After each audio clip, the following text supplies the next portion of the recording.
기도하심으로 2020년 8월 1일 토요일 새벽 기도회를 시작하겠습니다.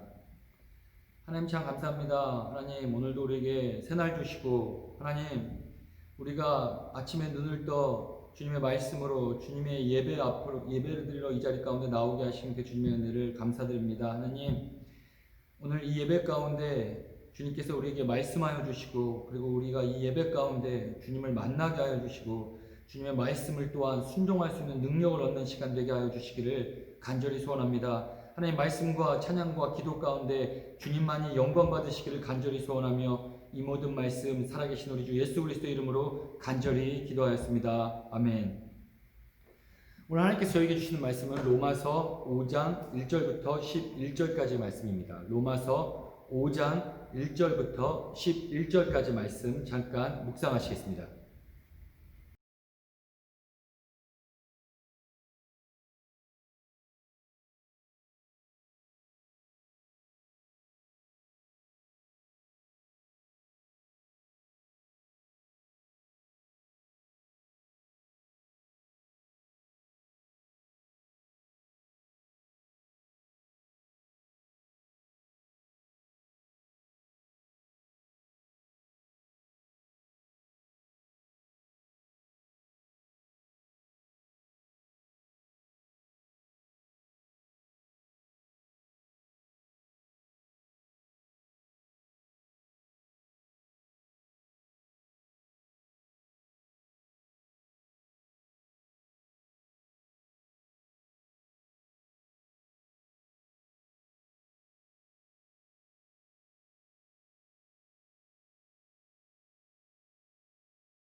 우리 인간들은 잘 생각해보면 참 신실하지 못한 것 같습니다. 약속을 자주 하지만 잘 지키지 못한 것만 봐도 알 수 있습니다.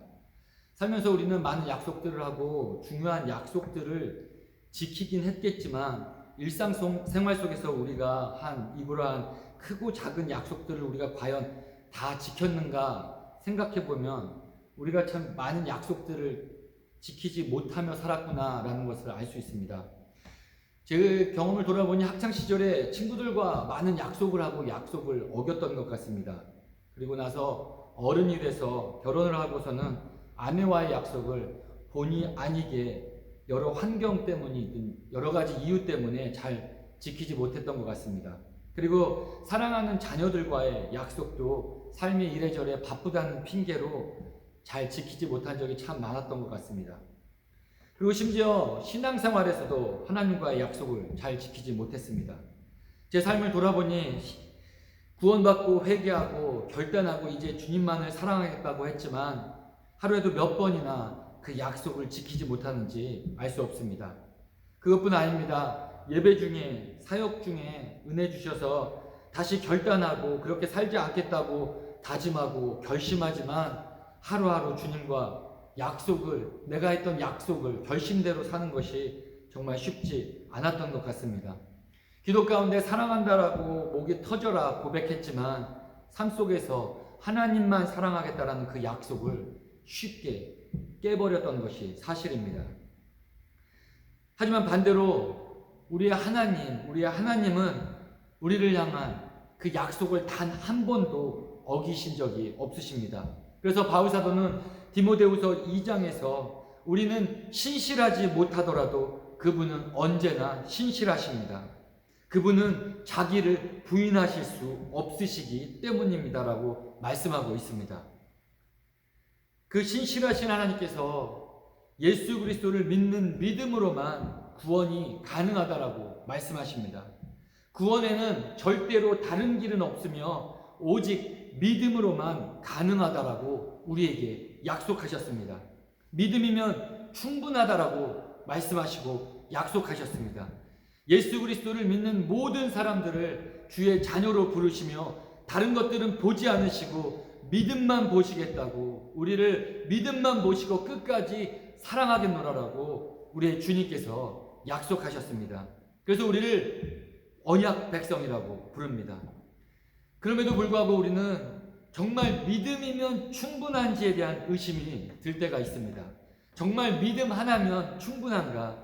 특별히 죄를 지을 때마다 만약 내가 죄를 짓는다면 나의 구원은 어떻게 되는가? 삶 속에서 어려운 시간, 영적 전쟁 가운데 성도로서의 마땅히 지켜야 될 자리를 지켜내지 못해서 믿음이 흔들릴 때마다 우리는 정말로 예수 그리스도를 믿는 믿음이면 하나님과 나 사이에 문제가 없는 것인가? 라는 의심이 드는 것이 사실입니다. 하지만 오늘 본문 말씀에서 사도 바울은 구원은 우리가 무엇을 하고 안 하고에 달려있지 않고 오직 하나님의 그 신실하심, 그분의 그 신실하신 약속과 그분에게 전적으로 달려있다는 것을 전제로 믿음이 과연 무엇인지에 대한 가르침을 우리에게 주고 있습니다. 만약 하나님께서 예수 그리스도를 믿는 믿음을 통해 구원이 이루어지고 확실하다라고 말씀하셨다면, 하나님의 자녀가 되는 약속이 주어진다라고 우리에게 약속하셨다면, 말씀하셨다면 그것은 절대로 영원히 깨지지 않을 약속임에 분명하다라는 말씀입니다. 바울사도는 로마서 초반부 1장부터 3장 20절에서 우리 모든 인류는 하나님의 진노 아래 있다라고, 우리 모두는 하나님의 심판 앞에 형벌을 피할 수 없는 존재라는 것을 선포했습니다. 그리고 그 인간의 어떤 노력으로도 하나님의 그 진노를 피할 길은 없다라고 분명히 말했습니다. 그리고 나서 3장 21절 이후로 어제 말씀 4장 마지막 25절 말씀까지 인류가 비록 그 하나님의 진노 아래, 심판 아래 영원히 죽을 운명이긴 하지만 하나님이 그 진노를 피할 수 있는 분명한 길을 내주셨다라고 선포합니다.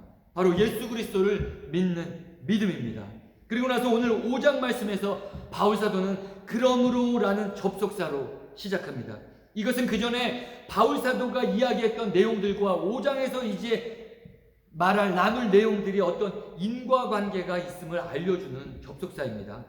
4장에서 믿음으로만 구원을 받을 수 있다라고 선포하며 이제 5장에서 그러므로라고 시작하며 말하는 것은 이제 우리 인간이 믿음으로만 구원받을 수 있다. 우리가 믿음으로만 구원받을 수 있기 때문에 이제 우리 믿음으로 구원받은 자들은 이러한 베네핏, 이러한 축복을 누리며 살아가게 된다라는 것을 말씀하고 있다라는 겁니다. 바울사도는 오늘 말씀에서 믿음으로 구원받은 사람들이 누리게 되는 축복에 대해 이야기합니다. 인간은 오직 믿음으로만 구원을 얻게 되는데, 그렇다면 이 믿음이 주는 유익이 무엇이고, 이 눈에 보이지 않는 이 추상적으로만 보이는 믿음이 과연 우리의 삶에 무엇을 하는지, 믿음이 성도의 삶에서 무엇을 가능케 하고 성도의 무엇을 변하게 하는지에 대한 답변을 주고 있다는 말씀입니다. 우리는 종종 한 번 믿음으로 구원받은 믿음, 그 믿음은 영원한 것이다라고 말을 합니다. 한 번 구원은 절대로 이룰 수 없다라는 뜻입니다. 그것이 성경이 그것을, 오늘 말씀이 그것을 증명합니다. 우리를 하나님의 사랑에서 절대로 끊을 수 없다라고 우리는 알고 있는데, 그 어떤 것도 우리를 하나님의 사랑 안에서 우리를 끊을 수 없다라고 이야기하는데, 그 끊을 수 없는 이유가 바로 믿음의 능력 때문입니다. 즉 믿음으로 구원받은 모든 인생은 그 인생 가운데서 다시 죄를 지을지언정 그 구원의 약속을 놓치지 않고 영원히 받을 것이다. 영원한 구원을 이뤄낼 것이다라는 것인데, 바로 이 구원의 확신은 이 믿음의 능력 때문이라는 말씀입니다. 물론 그 믿음이 진실된 믿음이라는 분명한 전제 조건이 있습니다. 그래서 바울사도가 첫 번째로 말하고 있는 1절에서 첫 번째로 믿음이 그럼 과연 무엇을 우리에게 가져다 주었는가? 믿음이 우리를 의롭게 해주었다라고 이야기합니다. 1절 말씀을 보니 그러므로 우리는 믿음으로 의롭다 하심을 받았으므로 라고 이야기합니다. 믿음은 우리를 의롭게 해줍니다. 이것은 믿음이 우리의 삶에서 완전히 죄를 안 짓게 해준다는 것을 절대 의미하지 않습니다. 우리 육신의 삶이 하나님이 보시기에 완벽한 의로운 삶을 살게 된다는 것을 이야기하지 않습니다. 물론 믿음은 궁극적으로 우리를 완전 죄 없는 영화의 단계로, 죄 없는 단계로 인도하지만 그것은 하늘나라에서 그리스도가 재림하실 때 이루어지게 됩니다. 크리스천의 구원의 여정에는 칭의, 성화, 영화라는 세 단계가 있습니다. 칭의는 바로 의롭다함을 얻는 단계입니다. 그리고 성화는 예수 그리스도를 닮아가는 단계. 우리의 삶에서 그리스도를 만난 이후로 우리의 삶에서 나의 죄성들을 발견하며 예수 그리스도를 닮는 그 신앙생활을 하는 단계를 성화의 단계라고 합니다. 그리고 영화의 단계는 완전히 죄 없는 몸으로 이제 하늘나라에서 주님과 함께 그 주님이 누리시는 그 영광을 같이 누리는 단계입니다. 믿음은 이 세 단계 모두에서 워킹합니다.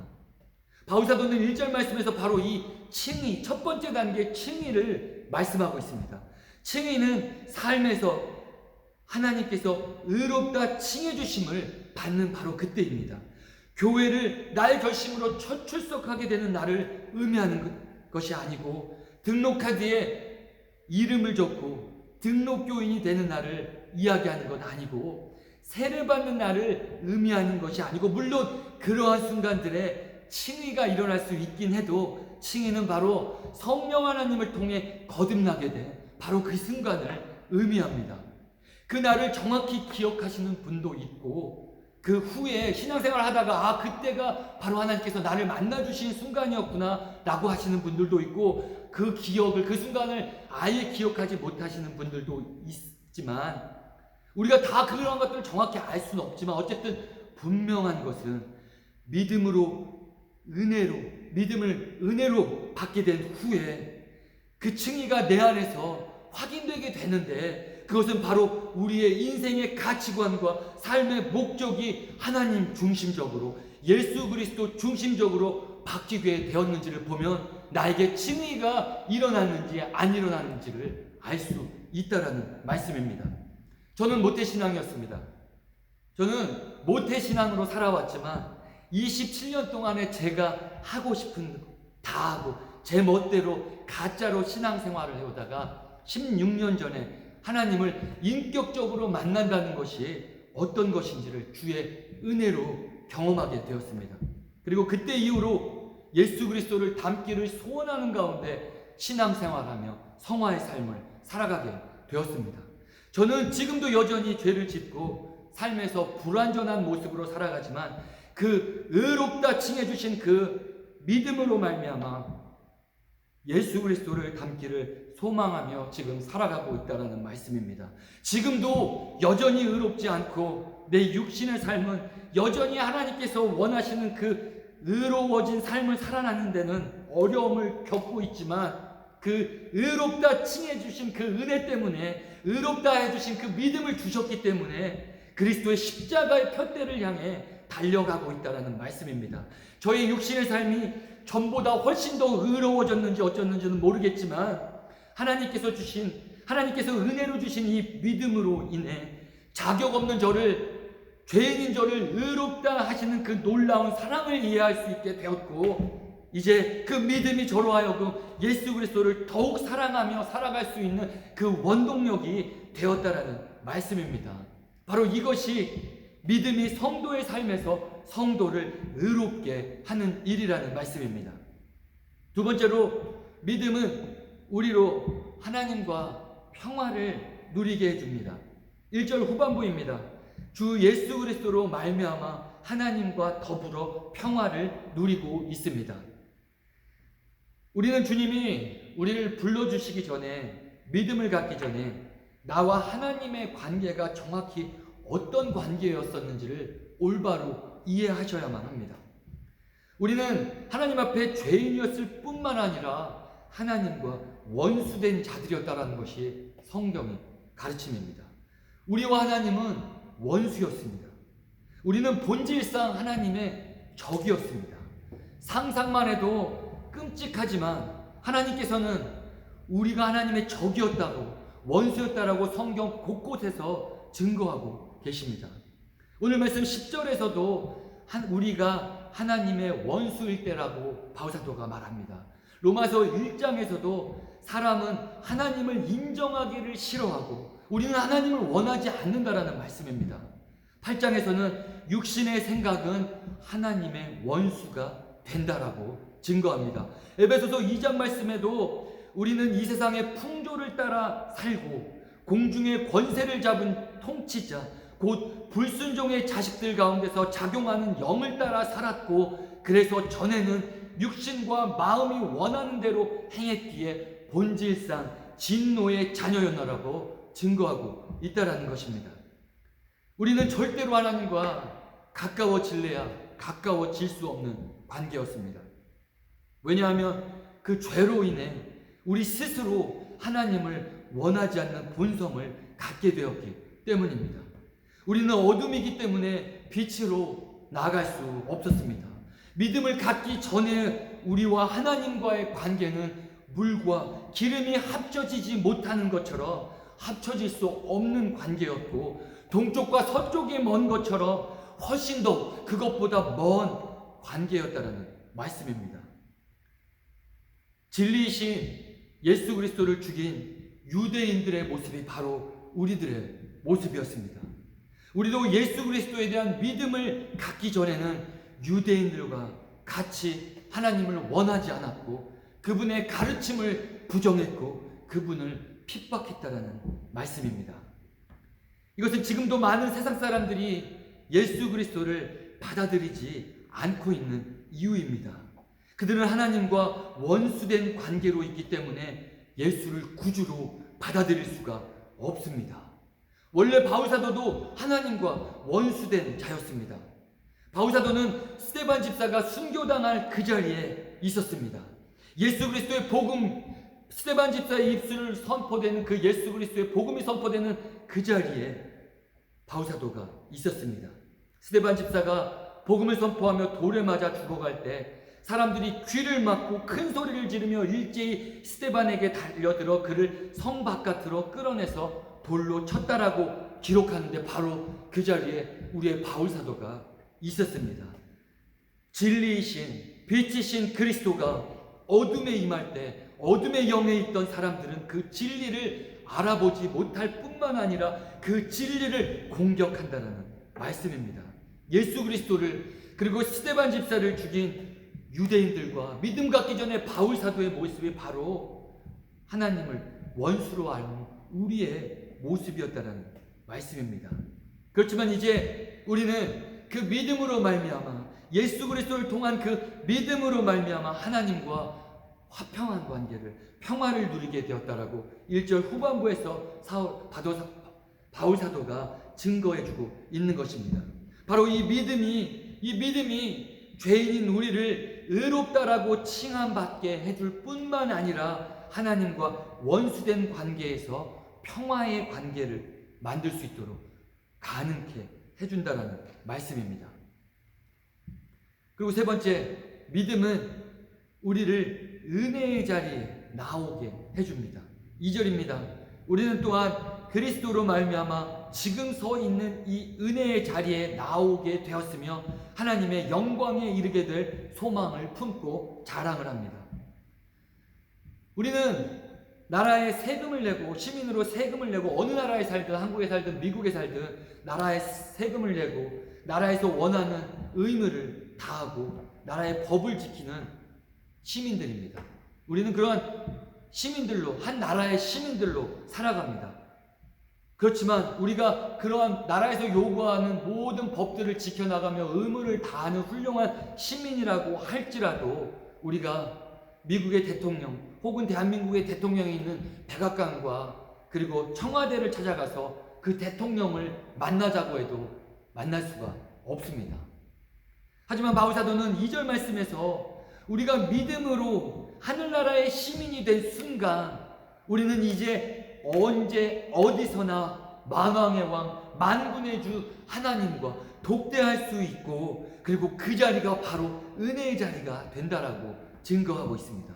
믿음이 우리로 하나님과 독대하는 그 은혜의 자리에 나아가게 해주었다라고 말씀하고 있습니다. 믿음이 있기에 성도된 우리가 주일과 삶의 모든 예배 자리에 나와 왕 되신 주님을 만납니다. 믿음이 있기에 성도된 우리가 형제자매를 섬기며 사역을 감당하는 바로 그 자리에서 그 사역을 돕는 일을 하시는 그 주님을 만납니다. 믿음이 있기에 우리 성도된 자들이 직장에서, 가정에서, 삶의 모든 순간순간 속에 하나님의 말씀대로 그 만왕의 왕 되신 우리의 주님과 동행한다라는 말씀입니다. 그리고 2절 후반부에서 보니 믿음은 주님이 주신 삶의 은혜의 자리에 나가게 할 뿐만 아니라 우리로 하나님의 영광에 이르게 될 소망을 품고 또한 살아갈 수 있도록 도와준다라고 말씀합니다.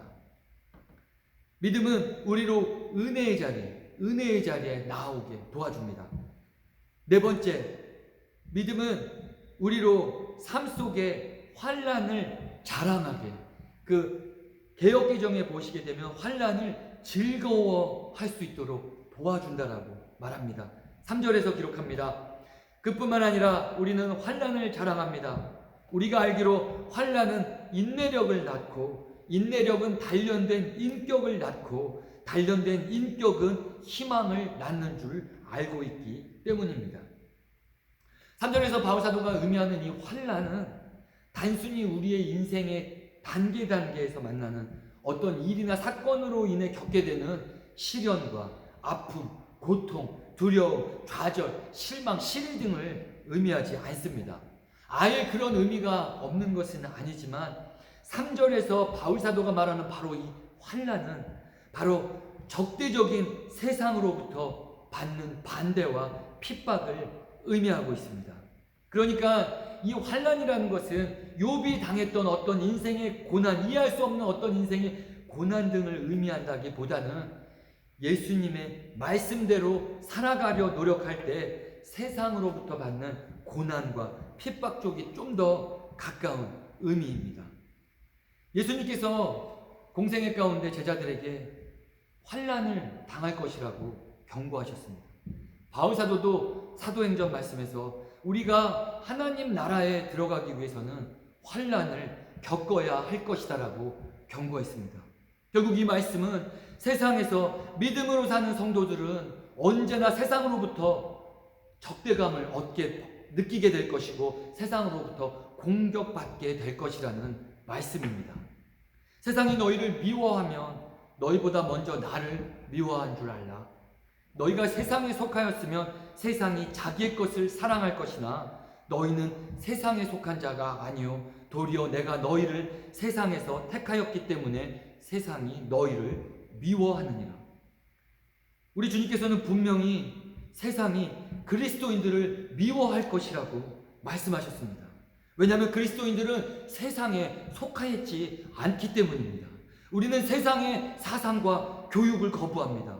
우리의 인생관은 하나님의 말씀에 기초하고 있기에 세상의 풍조와 사상을 거스려 살게 될 뿐만 아니라 우리는 그들을 향해 회개하라고 하나님의 말씀대로 살라고 복음을 믿으라고 외치기 때문에 세상은 우리를 미워하고 반대할 수밖에 없다라는 말씀입니다.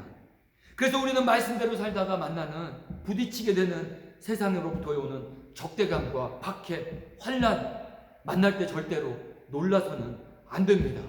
솔직히 박해를 받지 않는 것에 우리는 놀라야 합니다. 18세기 가장 강력한 복음 설교자였던 조지 윌필드 목사님의 일화였던 것으로 기억하는데 이 목사님이 하루는 노상 설교를 마치고 아무도 자신에게 돌을 던지지 않자 자신이 전한 복음이 혹시 워러다운 되진 않았는지, 혹시 자신의 복음이 세상과 타협하진 않았는지, 컴프로마이징 하진 않았는지 집에서 돌이킨 후에 그 다음날 다시 설교 가운데 무리로부터 날아오는 돌을 맞게 되자 하나님을 찬양했다라는 일화가 있었습니다. 디모데후서 3장에서 바울사도는 무릇 그리스도 안에서 경건하게 살려고 하는 사람은 모두 박해를 받을 것이다 라고 말했습니다. 우리는 가정에서 믿음을 지키다 가족들로부터 박해받는 사람들의 간증을 알고 있습니다. 회사에서 친구들로부터 믿음을 지키다가 박해를 받는 우리 성도들의 간증을 우리는 듣습니다. 그리고 이제는 아이러니하게도 교회에서 성경적인 믿음을 지키다가 박해를 받는 간증들도 듣게 됩니다. 반드시 그러한 것은 아닐지라도 세상에서 내가 박해를 받지 않는다는 것은 혹시 내가 말씀대로 살지 않기 때문 아닌가 돌아봐야 될 줄로 믿습니다. 왜냐하면 성경에 너무나도 많은 곳곳에서 믿음으로 인한 고난과 핍박과 환난은 뗄래야 뗄 수 없는 관계로 우리의 예수 그리스도께서 그리고 많은 사도들이 규정하고 있기 때문입니다. 내가 성경의 가르침대로 말씀을 선포하며 살아가고 있는지, 내가 성경의 가르침대로 세상과 타협하지 않으며 성경의 말씀에 절대적인 권위를 두며 세상의 사상과 유행에 절대로 굴복하지 않고 그 말씀대로 살아가려 노력하고 있는지를 돌아봐야 한다라는 말씀입니다. 그때 오는 핍박과 환난, 역경들을 이 믿음이 이기게 도와준다라는 말씀입니다. 이 믿음은 말씀대로 살다가 만나는 역경과 환난 속에 그것을 참아내는 인내력을 줄 뿐만 아니라 거기서 멈추지 않고 그 인내력으로 우리에게 단련된 인격, 그리스도의 인격을 허락하고 그 단련된 인격은 우리로 그 역경과 환난 가운데, 어려움 가운데, 죽을 것 같은 상황 가운데서 그리스도를 향한 소망만을 순결하게, 그리스도를 향한 그 소망만을 붙잡을 수 있도록 도와준다라는 말씀입니다. 결국 환난 속에 믿음은 우리로 그리스도를 향한 소망만을 더욱 간절히 붙잡도록 도와주기 때문에 바울사도는 우리로 환난을 기뻐하고 자랑하라고 말씀하고 있다는 겁니다. 이것이 3절부터 5절에서 바울사도가 증거하고 있는 믿음의 네 번째 능력입니다. 믿음의 능력에 대해 이제 그 네 가지 능력에 대해 1절부터 5절까지 설명한 바울사도는 이제 6절부터 11절에서 왜 믿음으로 말미암아 구원받은 사람들이 절대로 그 구원을 놓칠 수 없는지에 대해 논리적으로 설명해 줍니다.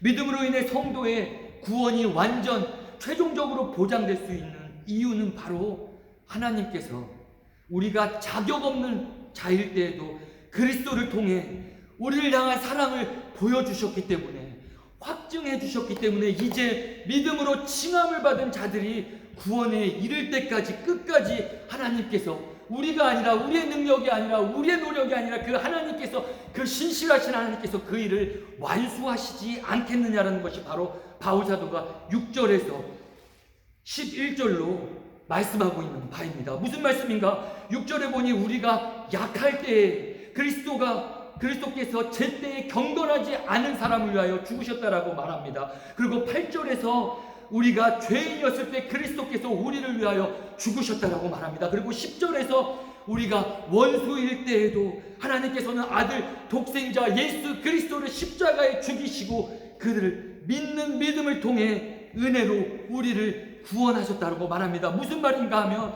우리가 무가치한 인생일 때에도, 우리가 자격 없는 자일 때에도 우리의 악한 본성과 처지 환경에 상관없이 그 십자가라는 놀라운 사랑, 그 십자가라는 가장 놀라운 위대한 일을 행하셔서 우리에게 믿음을 주시고 구원을 허락하셨다면 앞으로 믿음으로 칭의를 얻은 삶 속에, 우리의 삶 속에 크고 작은 어떠한 형태의 죄들 속에서도 주님께서는 우리를 정죄하지 않으시고 버리시지 않으시고 우리의 완전한 그 구원을, 우리가 받을 그 최종적인 영화의 영광을 안전하게 보장해 주시지 않겠느냐라는 말씀입니다. 독생자 예수 그리스도를 희생시킨 그 위대한 일을 통해 우리에게 믿음을 허락해 주시고 의롭다라고 선언하셨다면 그 신실하신 하나님의 약속은 이 땅을 살아가는 성화의 단계에서 육신의 연약함으로 인해 우리가 넘어질지라도 하나님께서는 끝까지 우리를 끌어당기시고 밀어주시고 안아주시고 품으시면서 끝까지 그 십자가의 푯대에 마지막 최종 결승점에 도달할 때까지 우리와 함께 하시지 않겠는가라는 말씀입니다. 이것이 10절에서 바울사도가 말하고 있는 바입니다. 우리가 하나님의 원수일 때에도 하나님의 아들의 죽으심으로 말미암아 화해하게 되었다면, 화평하게 되었다면 이제 그 화해한 우리가, 그 의로움을 얻은 우리가, 칭의를 받은 우리가 하나님의 생명으로 구원을 얻으리라는 것은 더욱더 확실하다는 일입니다. 앞에서 먼저 하나님께서 너무나도 백이라는 큰 일을 하셨는데 나머지 뒤에 있는 일을 어떻게 마무리하시지 않겠느냐라는 말씀입니다. 바라기는 삶 속에서 이 믿음의 4가지 능력을 경험하시는 가운데 하나님의 신실하신 구원의 확신으로 우리의 주님을 예수 그리스도를 자랑하시고 기뻐하시는 저와 성도님들 되시기를 주님의 이름으로 간절히 축복하며 기도합니다. 기도하시겠습니다. 하나님 참 감사합니다. 하나님 오늘 이 바울사도의 말씀이 참 놀랍습니다. 하나님 이 주께서 주시는 이 놀라운 칭의의 은혜가 너무나도 놀랍습니다. 하나님 우리가 그 믿음을 더 묵상하기를 원합니다. 그 믿음 안에 담겨진 놀라운 진리들을 날마다 감사해야 하며 자랑하며 묵상하기를 소원합니다. 그 믿음이 얼마나 위대한 일로 인하여 일어났는지, 그 믿음이 온전히 주님의 은혜로만 받게 된 그 믿음이 우리가 얼마나 귀하게 바라봐야 되는 것인지를 주님이 말씀을 통하여 깨닫게 하신 그 주님의 놀라운 이 사도 바울의 말씀으로 인하여 찬양하며 감사합니다. 하나님 우리가 날마다 믿음이 더 자라가기를 원합니다. 하나님 우리에게 날마다 그 믿음을 묵상하게 하심으로 인하여 이 성화의 단계 가운데 그 믿음의 능력으로 우리가 모든 것을 이겨내기를 원합니다. 이 어려운 환경 가운데 세상과 타협하지 아니하게 하시고, 이 어려운 상황 가운데 세상에 주의 말씀을 선포하게 하시고 복음을 증거하는 삶을 살아내게 하셔서 하나님 우리가 환난 가운데 주를 기뻐하는 자로, 주를 자랑하는 자로 살 수 있도록 빚어주시기를 간절히 소원하며 이 모든 말씀을 살아계신 우리 주 예수 그리스도의 이름으로 간절히 기도하였습니다. 아멘. 하늘에 계신 우리 아버지여, 이름이 거룩히 여김을 받으시오며 나라의 마옵시며 뜻이 하늘에서 이루어진 것과 같이 땅에서도 이루어지이다. 오늘날 우리에게 일용할 양식을 주옵시고 우리가 우리에게 죄 지은 자를 사하여 준 것과 같이 우리의 죄를 사하여 주옵시고 우리를 시험에 들게 하지 마옵시고 다만 하겠사옵고 하옵소서. 대개 나라와 권세와 영광이 아버지께 영원히 있사옵나이다. 아멘.